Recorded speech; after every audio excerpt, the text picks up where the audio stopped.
It was a quiet evening in a small town, the kind of place where everyone knew everyone. The streets were mostly empty, except for a few people heading home after a long day. The sun was setting, casting a warm golden glow over the neighborhood. But the peace of the evening was about to be shattered. A young black man, let's call him John, was walking home from work. He had just finished his shift at a local grocery store, where he worked as a stock clerk. John was known in the neighborhood as a hard-working, quiet guy who kept to himself. He was saving up to go back to school and had big dreams for his future. That evening, he was lost in thought, thinking about the classes he wanted to take and how he could make his life better. As he turned the corner onto his street, he noticed a police car slowly driving behind him. He didn't think much of it at first, maybe they were just patrolling the area. But then the car sped up and pulled over right next to him. Two officers stepped out, their faces serious. "Hey, stop right there," one of the officers said, his hand resting on his belt. John froze, his heart starting to race. He had no idea what was going on. The other officer walked around him, looking him up and down. "Is there a problem, officers?" John asked, trying to keep his voice calm. He knew he hadn't done anything wrong, but the tension in the air was thick. "We got a call about someone matching your description," the first officer said. "They said you were acting suspicious in the area. We need to ask you a few questions." John's mind raced. He had just been walking home, minding his own business. How could anyone think he was acting suspicious? He cooperated, answering their questions as best as he could. But things quickly escalated. The officers asked him to empty his pockets, and when he hesitated, they became more aggressive. Before he knew it, John was being handcuffed and pushed into the back of the police car. He kept asking what he was being arrested for, but the officers just told him to stay quiet. As the car drove away, John felt a mix of fear, anger, and confusion. He couldn't believe this was happening to him. Meanwhile, word of the arrest spread quickly through the neighborhood. John's older brother, a well-respected community leader, was at home when he got the call. His brother, let's call him Michael, was known for his calm demeanor and his ability to handle tough situations. But when he heard what had happened, his heart sank. He knew he had to act fast.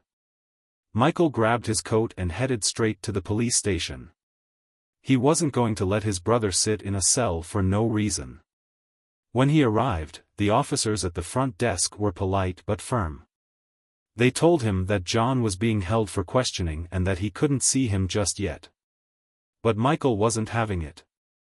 He demanded to speak to the officer in charge. After a few tense minutes, a sergeant came out to talk to him. Michael explained the situation calmly but firmly. He told the sergeant that his brother was a good kid, that he had never been in trouble before, and that this was all a big misunderstanding. The sergeant listened but didn't seem convinced. He told Michael that they had to follow procedure and that John would be released if they found nothing wrong.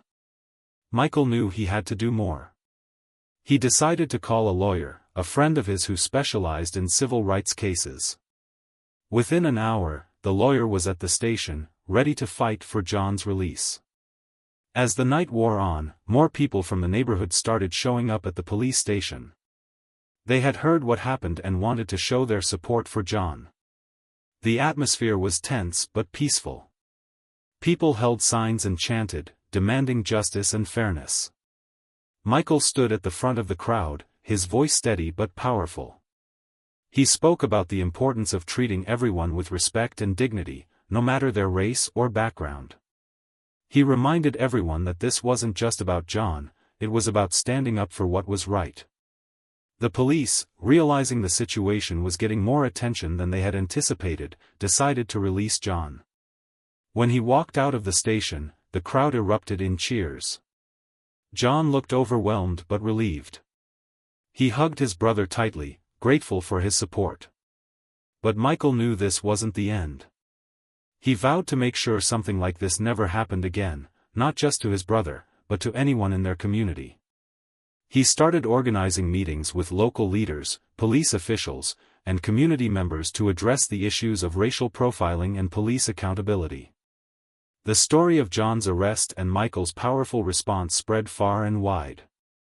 It became a symbol of hope and resilience, a reminder that even in the face of injustice, people could come together to make a difference.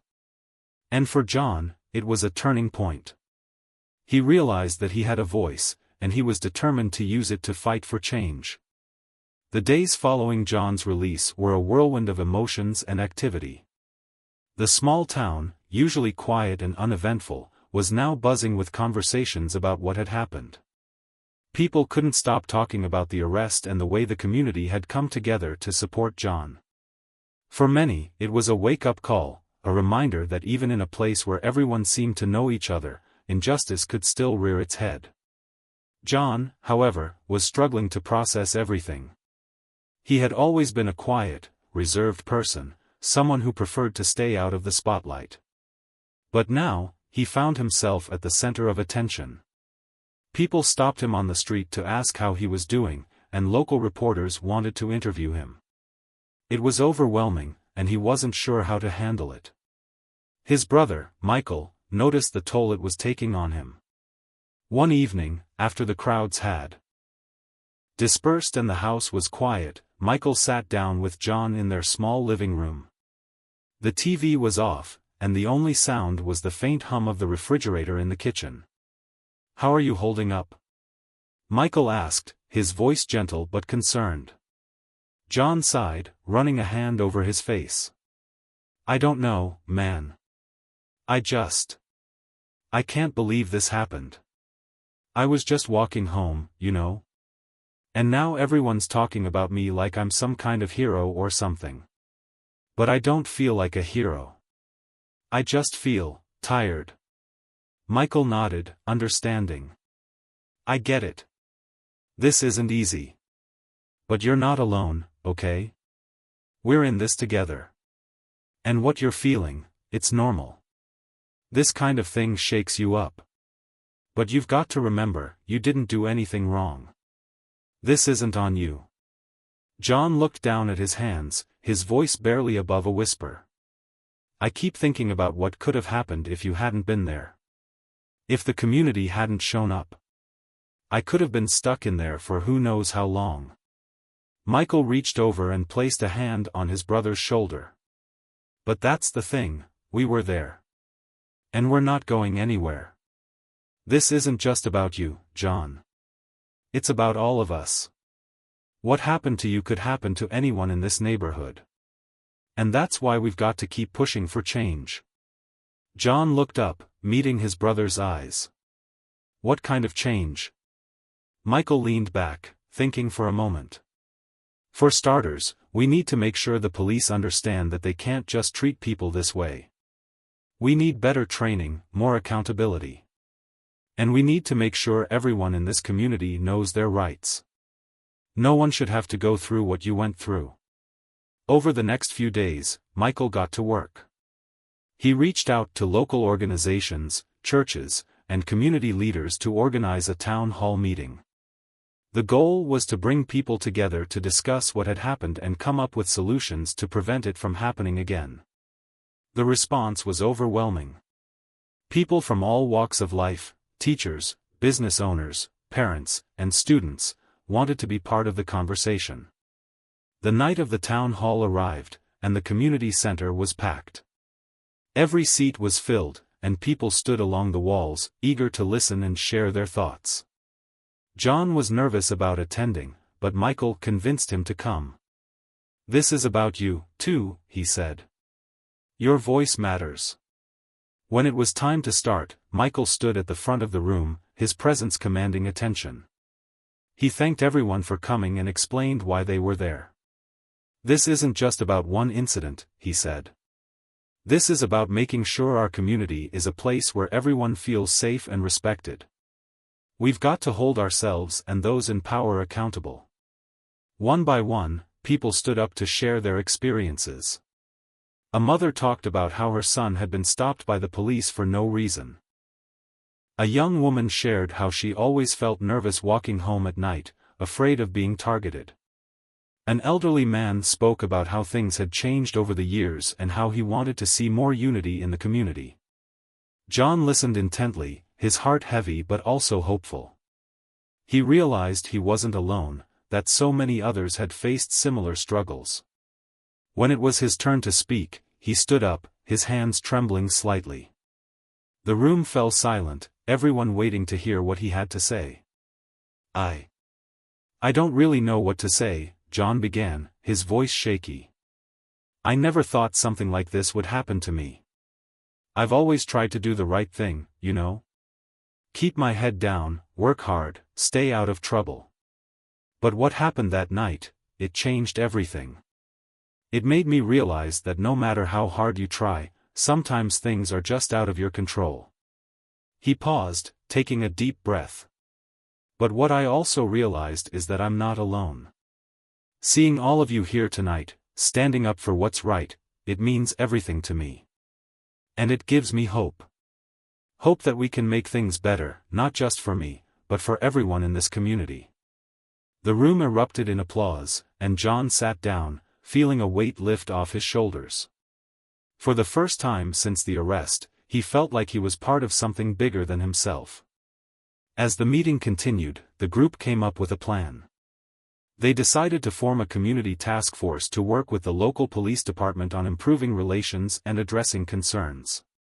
They also planned to hold regular workshops to educate people about their rights and how to handle encounters with law enforcement.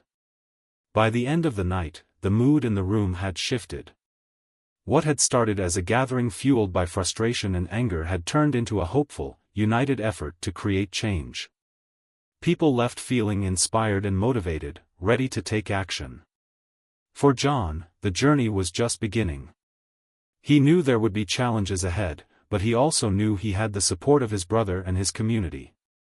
And that gave him the strength to keep going. The days following the town hall meeting were filled with a sense of purpose and determination. The community task force, led by Michael and supported by John and other passionate individuals, began meeting regularly to turn their ideas into action. They knew it wouldn't be easy, but they were committed to making a difference. One of the first steps was to reach out to the local police department. Michael arranged a meeting with the chief of police, a man named Officer Harris, who had been with the department for over 2 decades. Officer Harris had a reputation for being tough but fair, and Michael hoped he would be open to hearing their concerns. The meeting took place at the police station, in a small conference room with a long table and a whiteboard on one wall.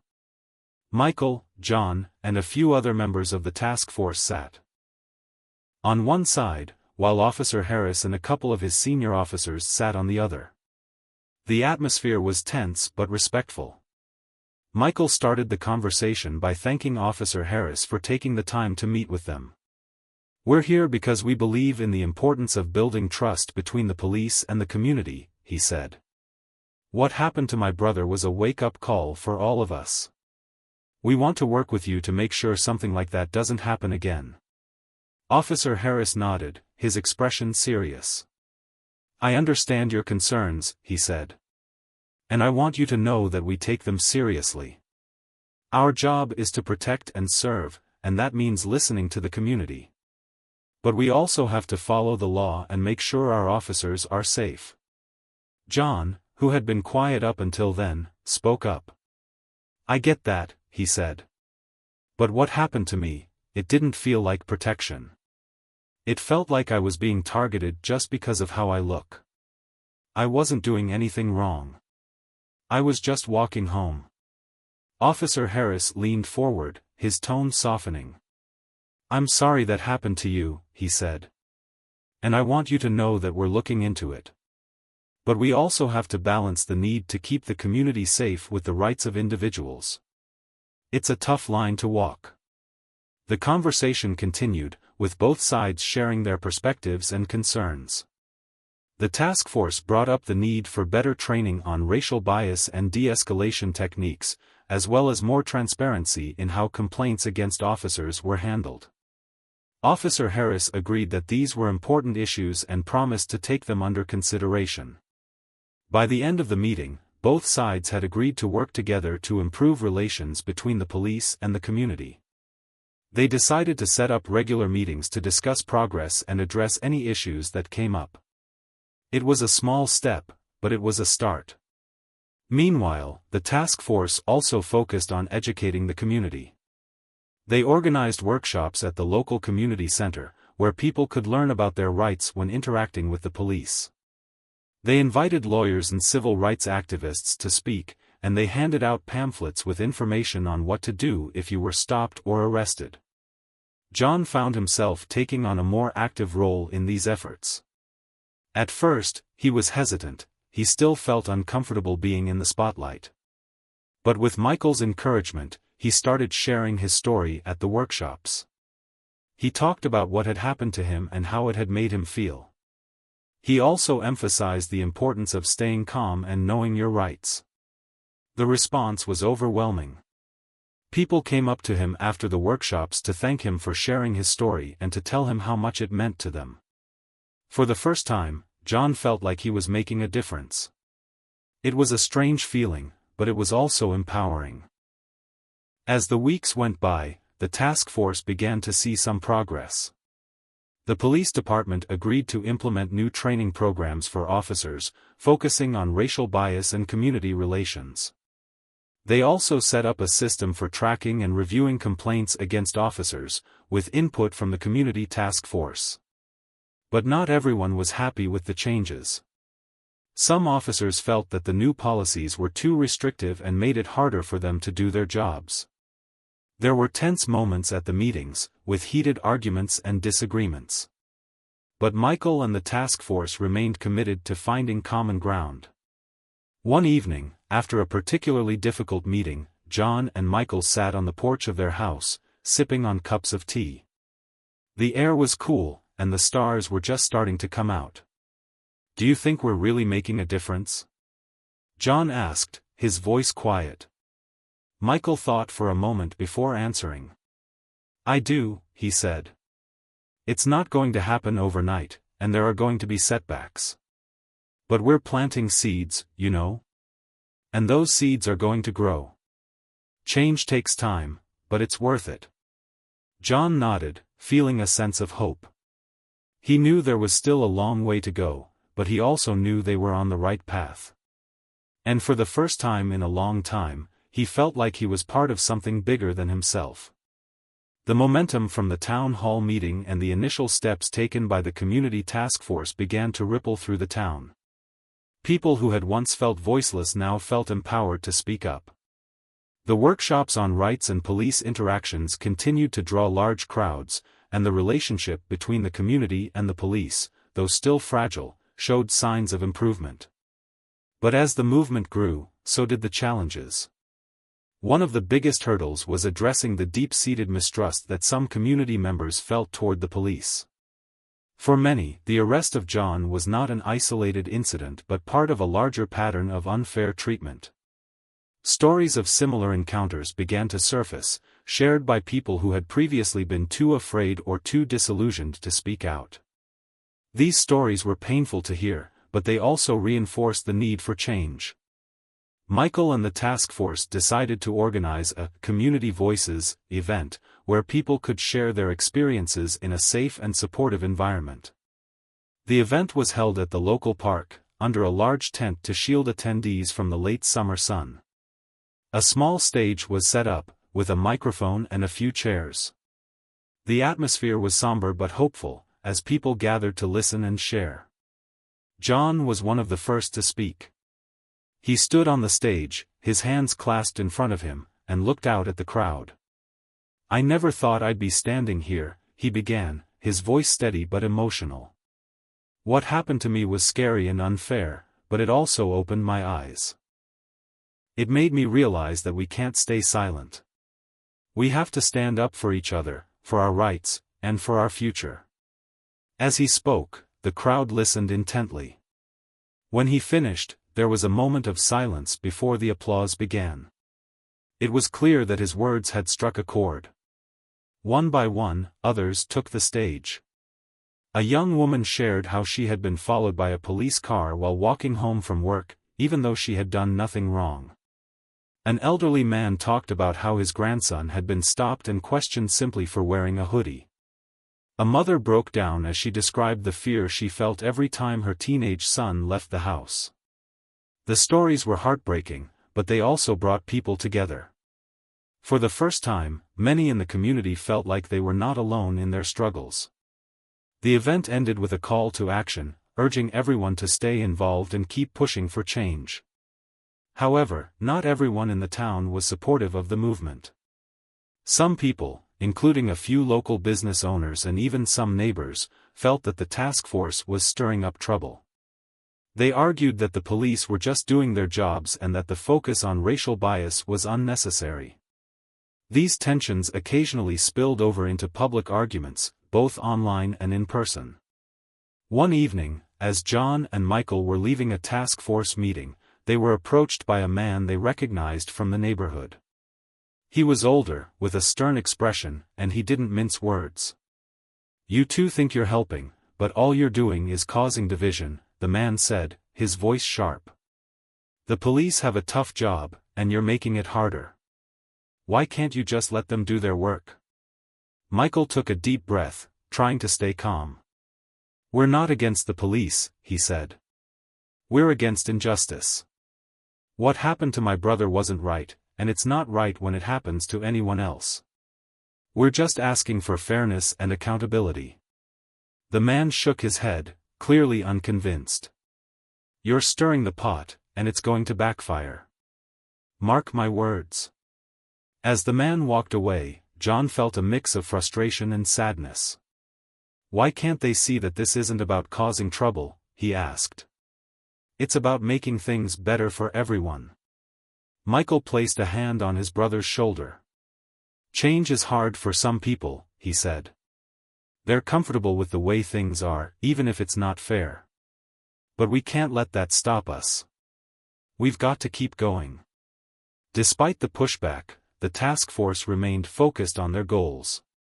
They continued to work with the police department, attending meetings and providing feedback on the new training programs.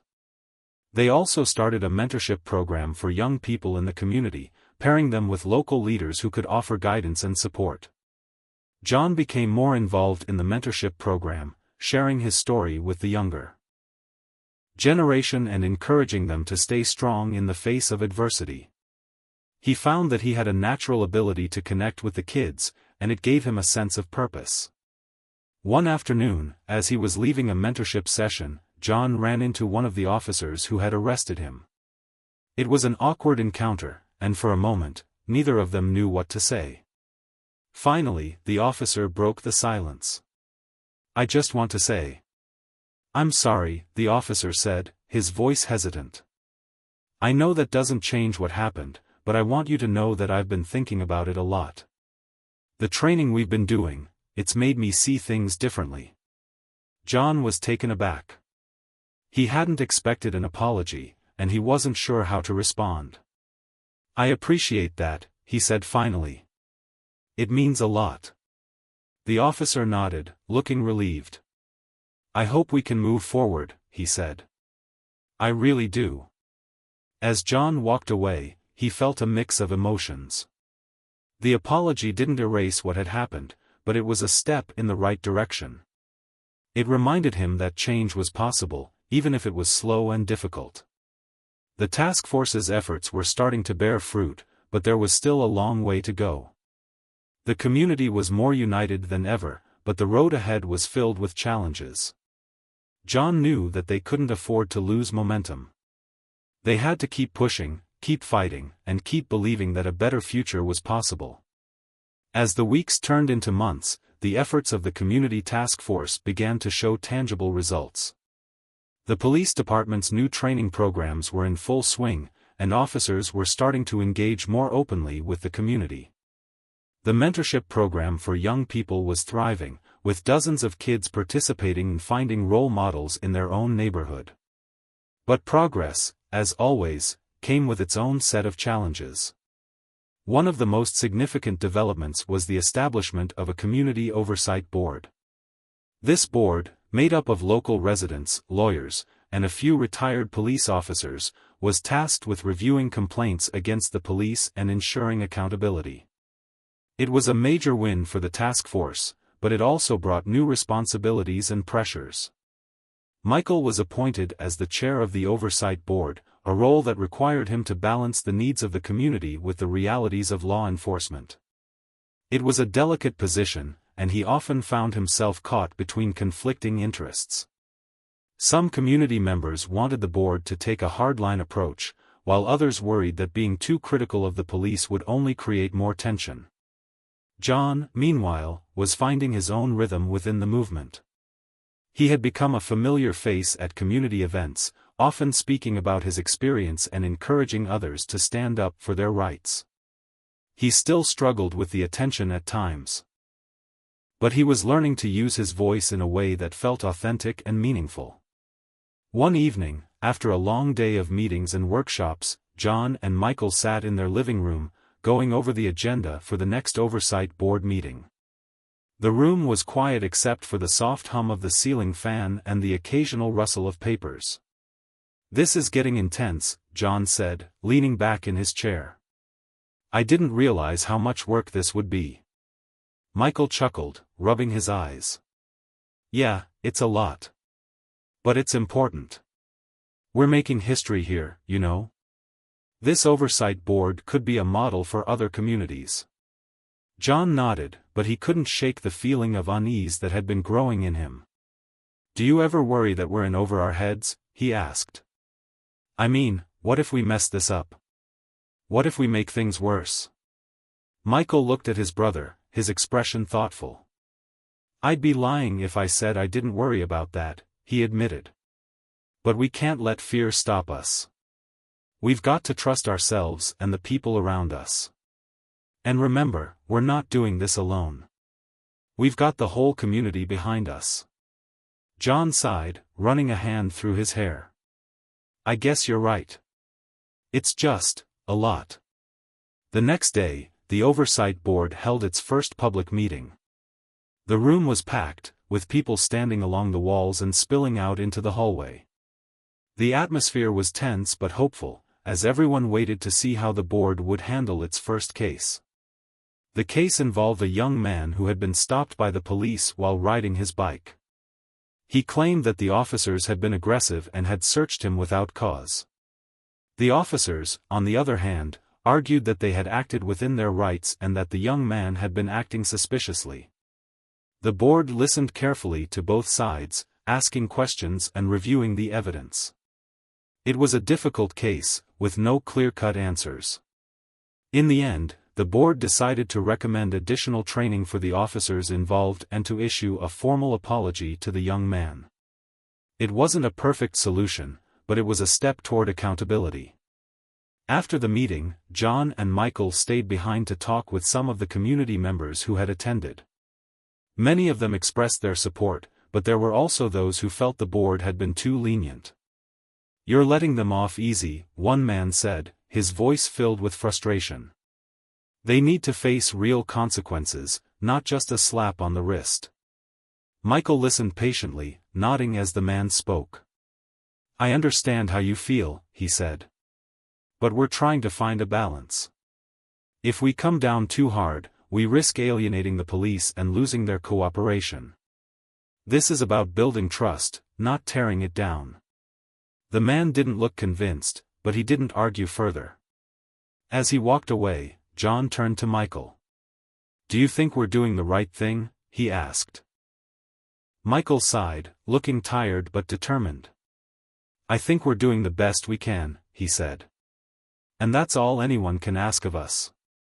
Despite the challenges, the Oversight Board continued to gain traction. More people in the community began to trust the process, and the police department started to see the value in having an independent body review their actions. It wasn't perfect, but it was progress.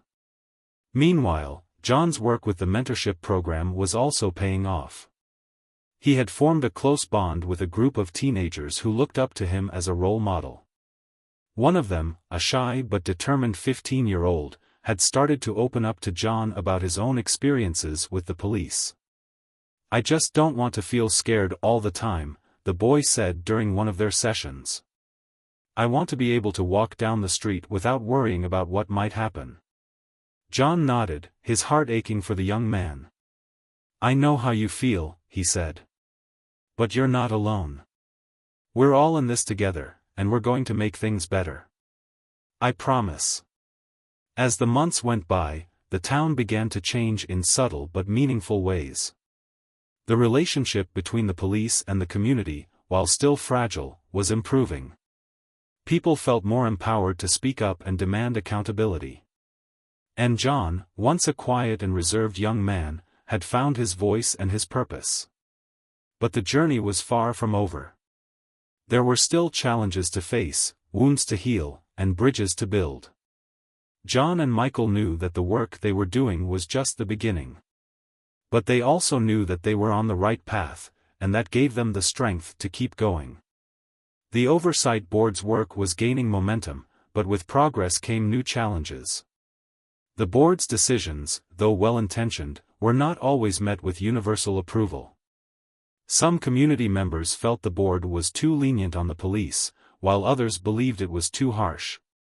Striking a balance between accountability and cooperation was proving to be a delicate task. One evening, after a particularly contentious board meeting, Michael and John sat in their kitchen, sipping tea and decompressing.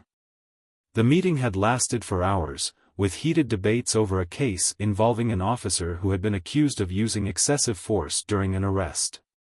The board had ultimately decided to recommend suspension and retraining for the officer, but the decision had left many feeling unsatisfied. "I don't know if we're ever going to get this right," John said, his voice heavy with frustration. "No matter what we do, someone's going to be upset." Michael nodded, his expression thoughtful. "That's the nature of this work," he said. "We're dealing with deeply rooted issues, and there's no easy fix. But we can't let the fear of making mistakes stop us from trying." John sighed, leaning back in his chair. "I just wish it wasn't so hard. Sometimes it feels like we're fighting an uphill battle."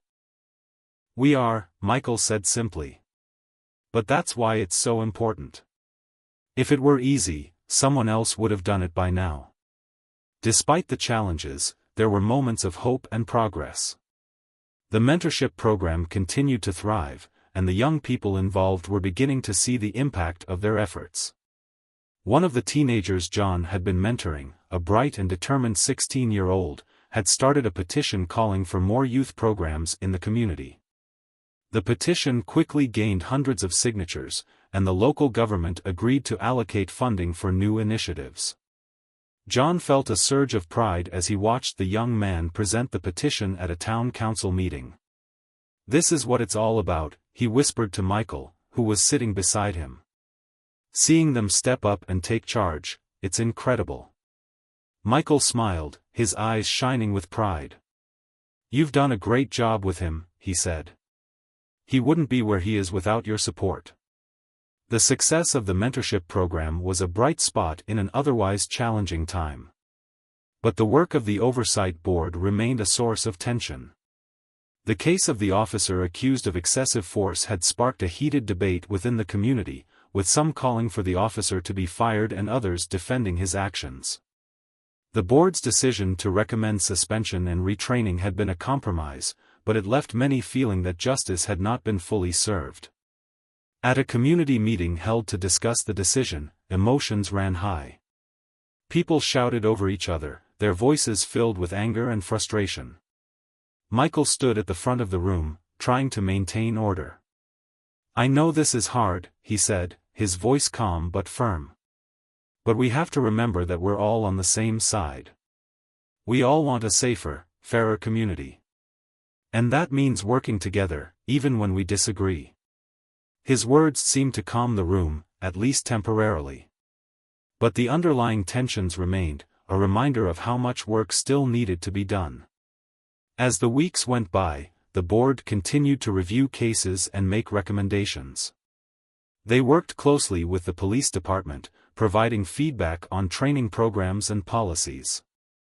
Slowly but surely, they began to see changes. Officers were more mindful of their interactions with the community, and complaints against the police started to decrease. But the progress was fragile, and it only took one incident to threaten everything they had built.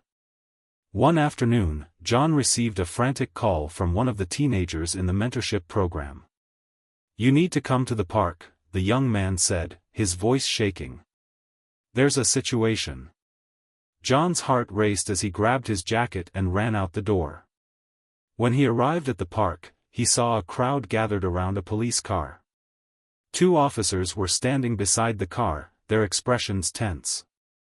In the back seat was one of the teenagers from the mentorship program, a 17-year-old who had been one of John's most dedicated ments. "What's going on?" John asked, pushing his way through the crowd. One of the officers turned to him, his face unreadable. "We received a call about a disturbance in the park," he said.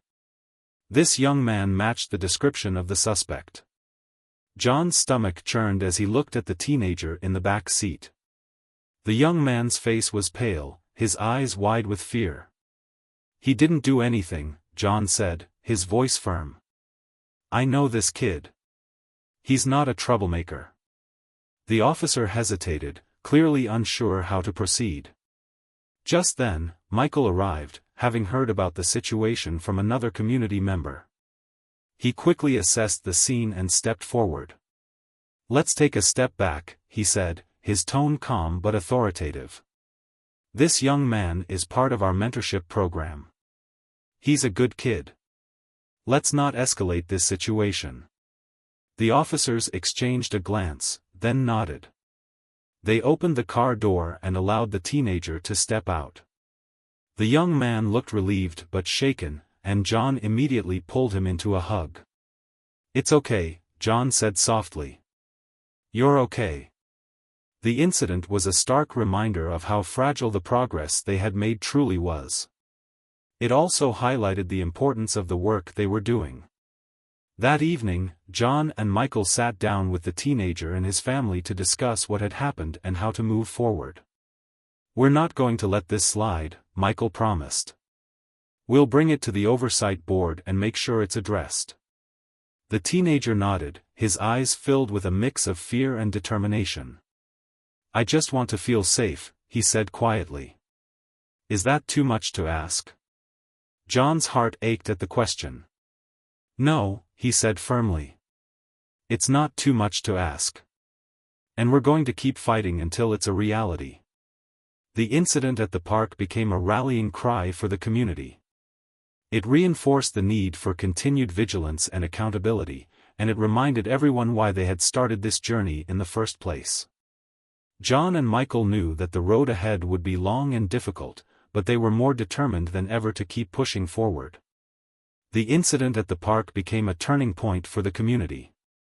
It was a stark reminder that, despite the progress they had made, there was still much work to be done. The oversight board took the case seriously, reviewing the officers' actions and holding a public hearing to address the community's concerns. The hearing was tense, with emotions running high, but it also provided an opportunity for open dialogue and accountability. During the hearing, the teenager who had been detained stood up to share his experience. His voice trembled at first, but as he spoke, it grew stronger. "I was just sitting in the park, minding my own business," he said. "I didn't do anything wrong. But when the police showed up, they treated me like a criminal. It was scary, and it made me feel like I didn't belong in my own neighborhood." His words resonated deeply with everyone in the room. Many people had experienced similar situations, and his story brought those feelings to the surface. The officers involved were given a chance to explain their actions, but it was clear that they had acted on assumptions rather than evidence. The oversight board ultimately recommended additional training for the officers and a formal apology to the teenager. They also proposed a new policy requiring officers to document every stop they made, including the reason for the stop and the outcome. It was a small step, but it was a step toward greater transparency and accountability. The hearing marked a shift in the community's relationship with the police. People began to feel more confident in speaking up about their experiences, knowing that there was a system in place to hold officers accountable. At the same time, the police department started to see the value of working with the community rather than against it. John and Michael continued to play key roles in the movement, but the work was taking a toll on both of them. Michael, in particular, was feeling the weight of his responsibilities. As the chair of the oversight board, he was constantly juggling competing demands and navigating difficult conversations. He rarely had time to rest, and it was starting to show. One evening, after a long day of meetings, Michael came home looking exhausted. John was sitting on the couch, flipping through a book, but he set it aside when he saw his brother's face. "You okay?" John asked, his voice filled with concern. Michael sighed, sinking into a chair. "I don't know," he admitted. "This is all just a lot. Sometimes I wonder if we're really making a difference, or if we're just spinning our wheels." John nodded, understanding. "I get that," he said. "But you can't carry this all on your own. You've got to take care of yourself, too." Michael smiled faintly. "Easier said than done," he said. "But you're right. I don't want to let anyone down." "You're not," John said firmly. "You've done more for this community than anyone could have asked for. But you're human, Michael. You can't pour from an empty cup." The conversation was a wake-up call for Michael. He realized that he needed to find a better balance between his work and his personal life. He started delegating more tasks to other members of the oversight board and taking time to rest and recharge. It wasn't easy, but it was necessary. Meanwhile, John was finding his own way to contribute. He had become a mentor not just to the teenagers in the program, but to other young people in the community who looked up to him. He often spoke at schools and community events, sharing his story and encouraging others to stand up for what they believed in. One day, he was invited to speak at a youth leadership conference in a nearby city. It was a big opportunity, and John was nervous but excited. He spent days preparing his speech, thinking about what he wanted to say and how he could inspire the young people in the audience. When the day of the conference arrived, John stood on the stage, looking out at a sea of eager faces. He took a deep breath and began to speak. "A little over a year ago, I was just an ordinary guy," he said. "I went to work, I came home, and I kept to myself. But then something happened that changed everything. I was arrested for no reason, and it shook me to my core. But it also woke me up. It made me realize that I had a voice, and that I could use it to make a difference." He went on to talk about the importance of standing up for what's right, even when it's hard. He shared stories from the mentorship program and the oversight board, highlighting the progress they had made and the challenges they still faced. And he ended with a call to action, urging the young people in the audience to get involved in their own communities. The response was overwhelming. People lined up to thank him and share their own stories. Many of them said they felt inspired to take action in their own neighborhoods. For John, it was a powerful reminder of why he had started this journey in the first place. But the work wasn't without its setbacks. A few weeks after the conference, a video surfaced online showing an altercation between a police officer and a young man in their town. The video was grainy, but it was clear that the officer had used excessive force. The incident sparked outrage, and the community was once again divided. The oversight board held an emergency meeting to address the situation. Michael, still trying to find balance in his life, felt the weight of the responsibility pressing down on him. But he knew he couldn't back down. "We have to handle this carefully," he said during the meeting. "We need to hold the officer accountable, but we also need to make sure we're not undermining the progress we've made." The board worked tirelessly to review the case and gather all the facts. They held a public hearing, where the young man involved shared his side of the story. The officer was given a chance to explain his actions, but it was clear that he had crossed a line. In the end, the board recommended that the officer be suspended without pay and required to undergo additional training. They also proposed a new policy requiring all officers to wear body cameras, a move that had been discussed for months but had yet to be implemented. The decision was met with mixed reactions. Some people felt it was too lenient, while others believed it was a step in the right direction. But overall, it reinforced the importance of the oversight board and the need for continued accountability. As the months went by, the community began to see the impact of their efforts. Complaints against the police decreased, and officers were more mindful of their interactions with the public. The mentorship program continued to thrive, and young people in the community were stepping up as leaders. John and Michael knew that the work was far from over, but they also knew that they were making a difference. They had faced countless challenges and setbacks, but they had never given up. And as they looked around at the community they had helped to build, they felt a sense of pride and hope. The journey that began with John's arrest had transformed not only his life but the entire community. What started as a moment of injustice had sparked a movement that brought people together, challenged systems, and inspired hope. But as the months turned into a year, John and Michael began to reflect on how far they had come, and what still lay ahead. The Oversight Board had become a cornerstone of the community, a symbol of accountability and progress. The police department, once resistant to change, had begun to embrace the new policies and training programs. Officers were now required to wear body cameras, and every interaction with the public was documented.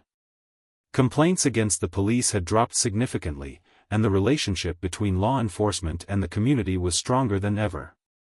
But the work wasn't over. The board continued to review cases, provide feedback, and push for further reforms. Michael, though still the chair, had learned to delegate more and take time for himself. He had realized that he couldn't carry the weight of the entire movement on his shoulders, and he had found a better balance between his work and his personal life. John, too, had grown in ways he never imagined.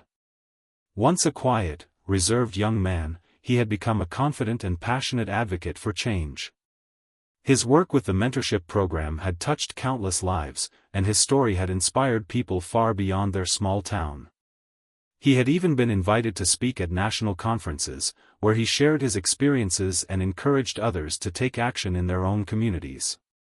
One evening, as the sun set over the town, John and Michael sat on the porch of their house, reflecting on everything that had happened. The air was warm, and the sounds of the neighborhood, children playing, dogs barking, the distant hum of traffic, filled the air. "It's hard to believe it's been a year," John said, leaning back in his chair. "So much has changed." Michael nodded, a small smile on his face. "It has," he agreed. "And it's all because of you." John shook his head. "Not just me," he said. "It's because of you, and the task force, and everyone in this community who stood up and said, 'Enough is enough.'" Michael chuckled. "Okay, fine. It's because of all of us. But you were the spark, John. You were the one who started this." John thought about that for a moment. "I guess I was," he said. "But I never could have done it without you. You've always been there for me, Michael. Even when I didn't know I needed you." Michael's smile grew wider. "That's what big brothers are for," he said. "But seriously, John, I'm proud of you. You've come so far, and you've done so much good. You've made a difference." John felt a lump in his throat. "Thanks," he said quietly. "That means a lot." The two brothers sat in comfortable silence for a while, watching as the sky turned from orange to pink to deep blue. It was a rare moment of peace, a chance to reflect on everything they had accomplished. But even as they celebrated their successes, they knew there was still work to be done. The mentorship program was thriving, but there were always more young people who needed guidance and support. The Oversight Board was making progress, but there were still cases that required attention and reforms that needed to be implemented. And then there were the broader issues: systemic racism, economic inequality, and the countless other challenges that affected their community and so many others like it. John and Michael knew that their work was just one piece of a much larger puzzle, but they were determined to keep pushing forward. A few weeks later, the town held a community celebration to mark the one-year anniversary of the movement. It was a joyous event, with music, food, and speeches from local leaders.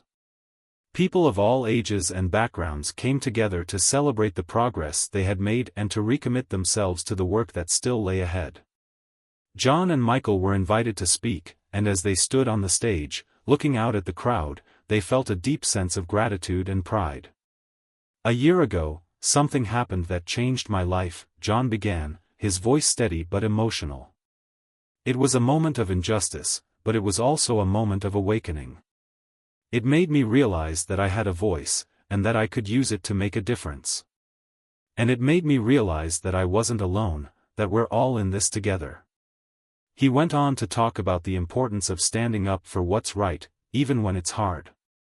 He shared stories from the mentorship program and the oversight board, highlighting the progress they had made and the challenges they still faced. And he ended with a call to action, urging everyone to stay involved and keep pushing for change. When Michael took the microphone, he spoke about the power of community and the importance of accountability. "We've come a long way," he said. "But we can't stop now. We've got to keep fighting for justice, for fairness, and for a better future for everyone." The crowd erupted in applause, and as John and Michael stepped off the stage, they were surrounded by people thanking them and sharing their own stories. It was a powerful reminder of why they had started this journey in the first place. As the celebration wound down, John and Michael stood together, watching as people laughed, danced, and enjoyed the evening. It was a moment of joy and unity, a testament to the strength and resilience of their community. "We did good, didn't we?" John said, a smile spreading across his face. Michael nodded, his eyes shining with pride. "We did," he said. "But we're not done yet." John laughed. "No, we're not. But for tonight, let's just enjoy this." And so they did. They celebrated the progress they had made, the lives they had touched, and the hope they had inspired. They knew that the road ahead would be long and difficult, but they also knew that they had the strength and the support to keep going.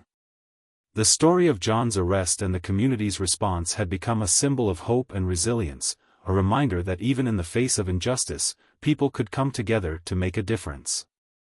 And for John and Michael, it was a journey that had changed their lives forever.